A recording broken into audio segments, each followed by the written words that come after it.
अस्सलाम वालेकुम जी, सब दा मोस्ट वेलकम मेरे चैनल ते। एक भाई का सवाल सी कि उन्होंने कोले तरहेता कम्यूनिटारी या उन्होंने कोले नॉर्मल फैमिली बेस वाले पेपर ने मिसिस दी बेस ते आए ने और उसनों इंडिपेंडेंट कार्ड तरहेता दे इंडिपेंडेंट ते लेना चाहते हैं तो उसका की तरीका कार है। पहले समझने तरहेता दे इंडिपेंडेंट ते होंदा की है। नॉर्मल जदों भी कोई भी बंदा अपनी मिसिस ਨੂੰ ਪਾਕਿਸਤਾਨ ਨੂੰ ਮੰਗਾਉਂਦਾ ਹੈ ਜਾਂ ਆਪਣੇ ਬੱਚਿਆਂ ਨੂੰ ਮੰਗਾਉਂਦਾ ਹੈ ਜਾਂ ਮਿਸਿਸ ਆਪਣੇ ਹਸਬੈਂਡ ਨੂੰ ਮੰਗਾਉਂਦੀ ਹੈ ਤਾਂ ਉਸ ਦਾ ਕਾਰਡ ਜਿਹੜਾ ਹੁੰਦਾ ਉਹ ਡਿਪੈਂਡੈਂਟ ਹੁੰਦਾ ਹੈ ਉਸ ਬੰਦੇ ਤੇ ਜਿਸਨੇ ਮੰਗਵਾਇਆ ਹੈ।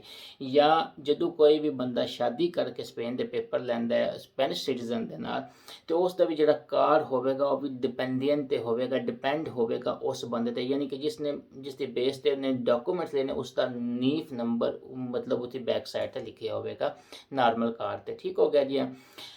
और यह क्योंकि डिपेंडेंट होंगे इस रिन्यू वास्ते भी उस बंदे का होना लाजमी है जिसकी वजह तो उसको डॉकूमेंट्स मिले ने। हुण इस तो आज़ाद होना चाहता, वह कहना चाहता कि मेरे ज़ाती पेपर मेरे अपने नाँ ते होवन तो वो वास्ते जरूरी है कि वो रिक्वायरमेंट है। वो मैं वीडियो बनाई है कि काम का कंट्रैक्ट हो, बाकी सारे डॉकूमेंट्स नॉर्मल ही होंगे ने हो जाता है। हुण 22 का सवाल से कि क्या शादी वाले पेपर में भी तरहेता इंडिपेंडेंट चेंज कर सकते हैं? बिल्कुल कर सकते हैं, कोई वजह नहीं। तुम एक्सटर्नल हेरियर दस सकते हो कि मैं नहीं जी हूँ मैं कार्ड अपने नाम से लेना चाहता, उस वास्ते एक्सटर्नल हेरियर की रिक्वायरमेंट पूरी करोगे। नॉर्मली मेन रिक्वायरमेंट है तुम काम कर रहे हो या तुहाडे कोल 8 घंटे का कोरोना का कंप्लीट का कंट्रैक्ट होवे तो बाकी छोटी मोटी रिक्वायरमेंट होंदी है, इन्ना वड्डा इशू नहीं होंदा और बहुत ही आसानी नाल चेंज हो जाता है।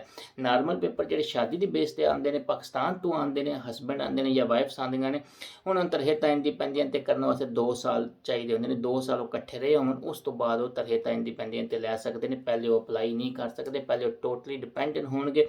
अगर पहले तो किसी वजह तो इशू बनता है तो उन्होंने पेपर खत्म हो जाएंगे।